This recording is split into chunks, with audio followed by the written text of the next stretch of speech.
Good morning, everyone. Time is the one thing we can't make more of. It's precious, finite, and irreplaceable. Yet, how often do we find ourselves squandering it? We scroll endlessly, say yes to things that don't align with our values, or hold back because of fear. But wasting time isn't just about procrastination or distractions. It's about what we're avoiding. It's about choosing comfort over courage, or staying stuck in patterns that don't serve us because stepping out feels terrifying. Time is one of the most honest mirrors we have in our lives. We often talk about wanting more time, wishing we could stretch the day, or complaining about how fast time slips away. But in reality, time doesn't just pass, it reflects back to us the way we choose to live. What we invest our time in tells the story of our true values, often more clearly than any words we say or ideals we claim. If we examine how we spend our days, we might find a disconnect between what we say is important and what we actually prioritize. We might tell ourselves that family is the most important thing in our lives, but if we're constantly giving our attention to work or social media, we're sending ourselves a message about where our real priorities lie. And that's okay. Sometimes we may be in a season where work needs to take more of our focus. The challenge is when we're not honest with ourselves about it. When we make excuses or ignore the reality of our choices, we begin to waste time and the opportunity to align with our values. But if we pause and look closely, time can be a guide back to our authentic selves. If we notice that our time is filled with things that don't align with what we say we care about, whether that's our relationships, health, creativity, or even just personal growth, that's a signal that we might need to step back and reassess. Time spent on things that don't reflect our core values isn't lost in the traditional sense, but it's time that could have been spent doing something more fulfilling, more meaningful. This isn't about guilt. This isn't about perfection. We all fall into patterns where we might let distractions or obligations push us away from what we truly want. But when we start seeing time for what it really is, a finite, precious resource, we get the opportunity to make different choices. We begin to ask ourselves, is this activity, this person, this project truly aligned with who I want to be and what I want to create in my life? Our values are the foundation of our decisions, but often we don't know what those values really are until we see how we've been spending our time. If we believe that we value health, but we're consistently skipping exercise or sacrificing sleep, then there's a disconnect between our stated value and the reality of how we live. Our actions are speaking louder than our intentions. In this way, time reveals our values in the most honest way possible by showing us where we are versus where we want to be. What if we started using time not just to do, but to reflect? What if instead of trying to squeeze in more activities, we paused and asked ourselves, what's really meaningful to me right now? How does my use of time reflect what I want out of life? We all have the power to realign. The most important thing is to ask ourselves the hard questions and to make conscious choices about where we put our time. It might take effort to change habits or routines, but the rewards are immense. When our time is in sync with our values, we experience greater satisfaction, less regret, and a deeper sense of purpose. Avoidance is a natural human response.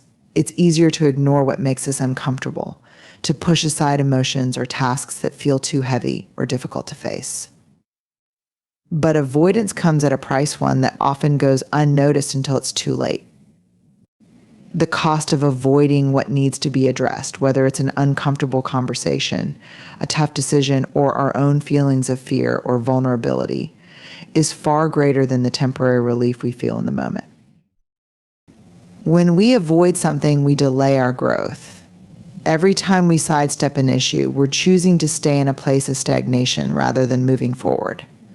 The discomfort that we're trying to avoid doesn't go away, it only accumulates. And with each piece of unaddressed fear or unresolved issue, we become more disconnected from who we are and from the life we truly want to create. We may tell ourselves that we'll handle it later, or that it's not a big deal, but in the quiet spaces of our hearts, we know that the weight is building. This is especially true when it comes to emotional avoidance. We live in a world that often encourages us to just get over it, or move on when we're faced with painful feelings. But burying emotions doesn't make them disappear, it only buries the potential for healing. The cost of emotional avoidance is the slow erosion of our mental health, self-worth, and even our relationships. We become experts at numbing, distracting ourselves with work, social media, or other activities that provide temporary relief. But in doing so, we miss out on the deep emotional connection we could have with ourselves and others. This isn't to say that we should face everything all at once, or that we should expose ourselves to every difficult emotion immediately. It's about acknowledging that avoidance over time creates barriers between us and our authenticity. It holds us back from stepping into our full potential. When we avoid the things that are hard, we are often avoiding the very things that could lead to our greatest transformation. Take, for example, the times we avoid difficult conversations. We might not speak up about something that's bothering us in a relationship because we're afraid of conflict, or we might avoid asking for what we need because we fear rejection. The cost here is not just the conversation left unsaid, it's the erosion of trust, the silence that builds walls instead of bridges. Over time, the unresolved issues fester, and the relationships that could have been deepened are left to wither. Avoiding the hard conversations doesn't protect us, it isolates us. The same goes for our professional lives. Avoiding risks or the discomfort of stepping out of our comfort zone keeps us in a place of safety, but it also keeps us from reaching our full potential.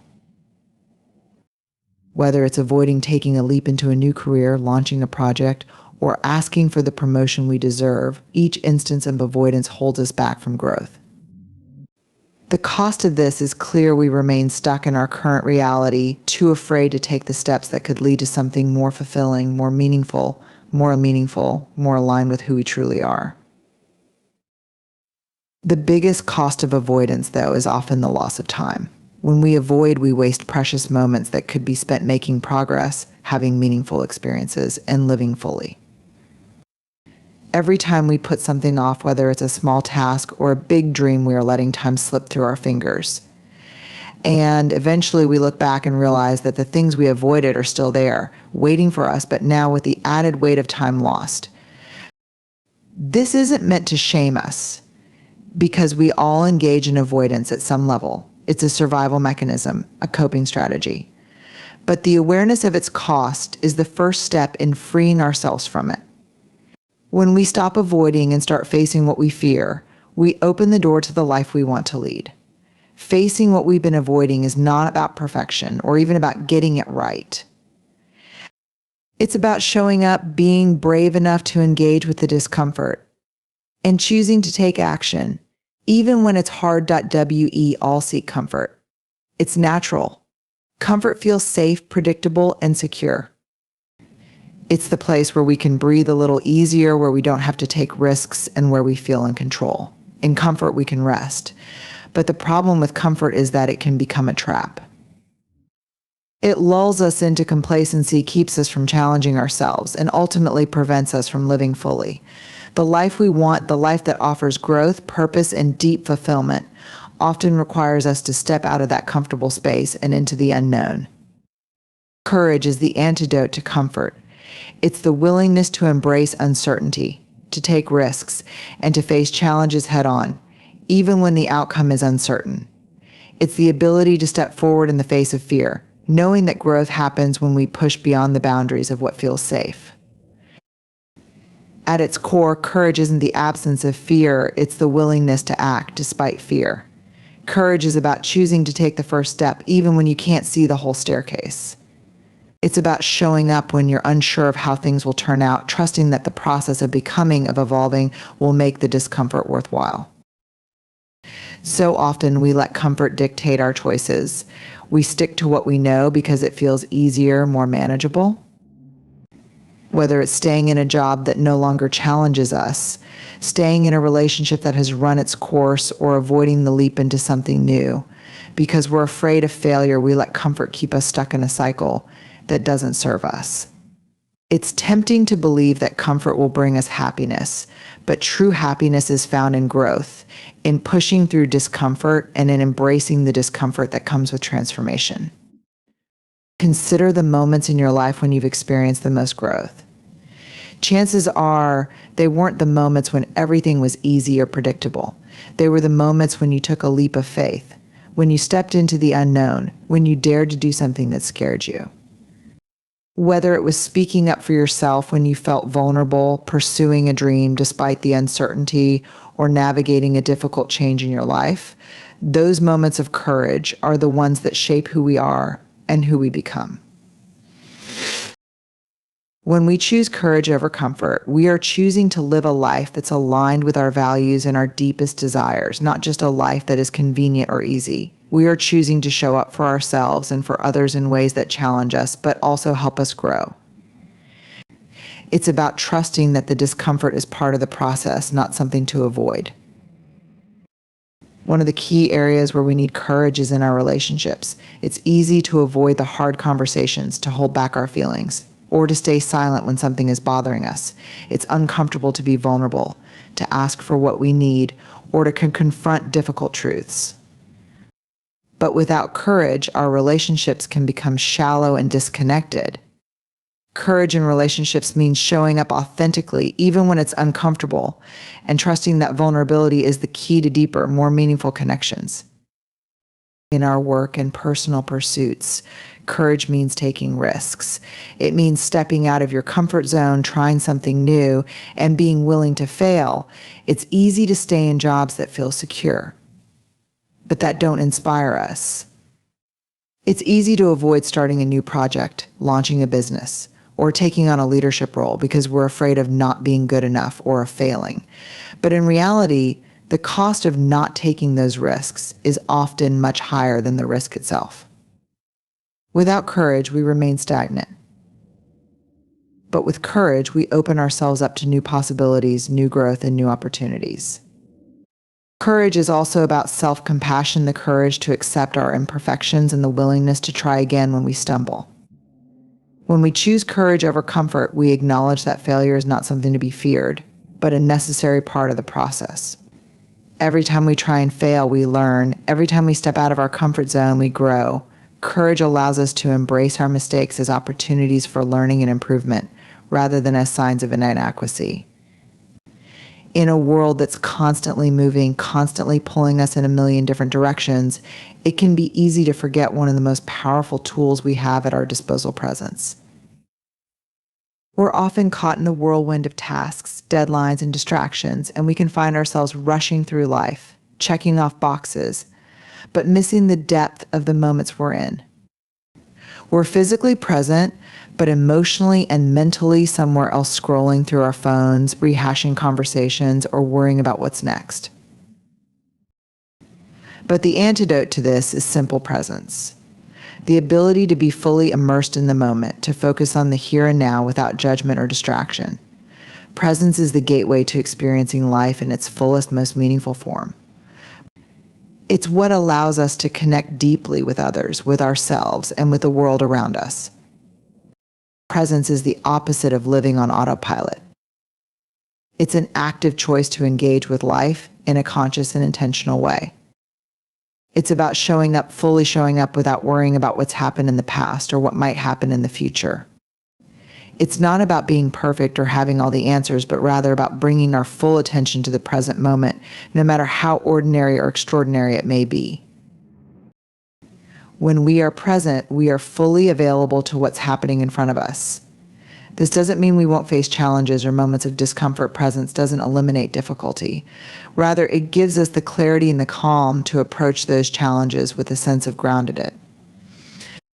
When we are present, we are more likely to make intentional choices, listen more deeply, and respond with wisdom, rather than react out of stress or overwhelm.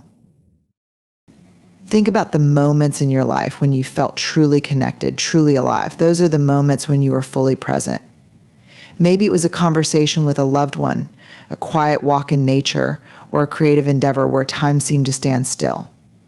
In those moments, you weren't distracted, you weren't multitasking, you were simply there, fully absorbed in the experience. And that's when life feels rich, meaningful, and full of possibility. The antidote to the fear and anxiety that often take over our minds is presence. When we're not present, we often find ourselves stuck in a cycle of worry, judgment, or regret. We replay past events in our minds, wondering what we could have done differently. Or we're anxiously anticipating what might happen next, imagining worst-case scenarios. These thoughts take us out of the present moment and create unnecessary stress and anxiety. But when we practice presence, we break that cycle. We remind ourselves that the only moment we truly have is now, and that's the only place we can make a difference. Presence also allows us to truly connect with others. In our relationships, how often are we only half listening? We're nodding along, but our minds are elsewhere, thinking about what we need to do next or planning our response. But when we're truly present in a conversation, when we listen with full attention, we give the other person the gift of being seen and heard. We create a deeper bond built on understanding and empathy. The same goes for how we connect with ourselves. When we show up for ourselves with presence, we acknowledge our needs, our emotions, and our desires without judgment. We give ourselves permission to simply be. The power of presence is also found in our daily lives, in the ordinary moments that are easily overlooked. When we're present, we notice the small things that make life beautiful. A smile from a stranger, the warmth of the sun on our skin, the sound of laughter, the taste of our favorite meal. These moments, when fully experienced, become a source of joy and gratitude. But when we're distracted, we miss them, rushing through life without appreciating the richness of the present moment. Presence is the antidote to the busyness that so often defines our lives. In our fast-paced world, it's easy to get caught in the trap of doing more, achieving more, constantly moving forward. But presence teaches us the value of slowing down, of taking a breath, of savoring the moment. It reminds us that we don't have to be constantly striving for something better to experience the fullness of life. The joy, the peace, and the meaning we seek are already here, waiting for us to notice them. Moreover, presence is healing. When we allow ourselves to be fully present, we create space for acceptance and compassion both for ourselves and for others. In the moments when we're not present, we can become critical, judgmental, or detached. But when we practice presence, we come into alignment with the truth of who we are. We stop judging ourselves and others and start embracing life with openness and understanding. This shift in perspective is where healing begins, whether it's emotional, mental, or even physical. At its core, presence is an act of mindfulness. It's about cultivating awareness and bringing our attention to the moment without distractions or attachment. It's not always easy. Our minds wander. We get pulled in different directions, and it's easy to slip into autopilot. But presence is a practice, one that we can cultivate each day. It's about being kind to ourselves when we lose focus and gently bringing ourselves back to the moment. Ultimately, presence is the antidote to a life lived in a rush. It's the antidote to the noise, the stress, and the disconnection we often feel. When we choose presence, we are choosing a life of depth, connection, and meaning. We are choosing to show up, to listen, to engage, and to truly live. And in a world that often tries to pull us away from ourselves, presence is the grounding force that helps us reconnect with who we are and what truly matters. So let's make the conscious choice to be present. Let's embrace the richness of this moment, because it's all we truly have. As we navigate the noise and the distractions of our busy lives, let us remember that the greatest gift we can give ourselves and others is the power of presence. When we choose to be present, we stop chasing the next moment, the next achievement, or the next distraction. We start living fully in the here and now. We begin to see life not as a series of tasks to complete, but as a collection of moments to experience, embrace, and savor. The antidote to the chaos, to the rush, and to the stress is not found in the future or the past. It is found in the present moment right here, right now. So let us choose courage over comfort. Let us face our challenges with authenticity, and let us show up fully for ourselves and the people around us. When we do this, we create lives of meaning, of connection, and of purpose. Lives that are not defined by what we've avoided, but by the beauty of the moments we've embraced. Presence is the antidote, and in its embrace, we find clarity, peace, and the true essence of living. So I challenge you today, step out of the rush. step out of the distractions, and choose to be present. Because in that space, you'll discover not only who you truly are, but the incredible potential that lies within every moment. Thank you.